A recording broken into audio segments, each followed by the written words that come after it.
మంది ఇది కానే కాదు. అన్నయ్య నేను ఇక్కడే ఉంటాను చిరకాలం అన్నటువంటి వారు చేతులు ఎత్తండి. అయ్యి బాబు మీ మీద మీకే నమ్మకం లేదా? ఈ నమ్మకం ఉండొచ్చుగా? ఉండదు. మనిషి అన్నోడికి ఎవడికే ఉండదు.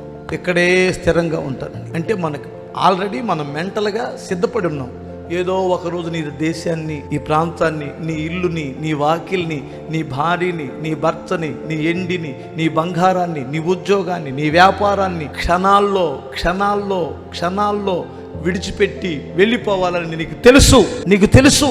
కానీ ఎప్పుడో తెలియదు. కానీ మనకి ఏ టైంలో జరిగిద్దో తెలియదు, ఎక్కడ జరిగిద్దో తెలియదు.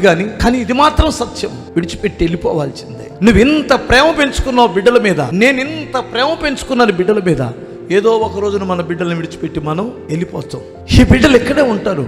నీ ఆస్తి ఇక్కడే ఉండింది, నీ అంతస్తులు ఇక్కడే ఉంటాయి, నీ పేరు ప్రఖ్యాతలు ఇక్కడే ఉంటాయి. కానీ నువ్వు చేరవలసింది దేవుని రాజ్యానికని గుర్తు పెట్టుకుంటే, నాకు దిక్కు ఆయనే నన్ను నువ్వు అనుకుంటే, ఆయన రాజ్యంలోనే నాకు ఏరొక తికాణం లేదని నువ్వు అనుకుంటే దేవుని ఇష్టాన్ని చేస్తాం. బ్రతికున్నప్పుడు దేవునికి ఇష్టడుగా బ్రతుకుదాం, దేవుని పరిచర్య చేద్దాం, దేవుని మాట విందాం, దేవుని కొరకు జీవిద్దాం, 4 ఆత్మలు సంపాదించుకుందాం.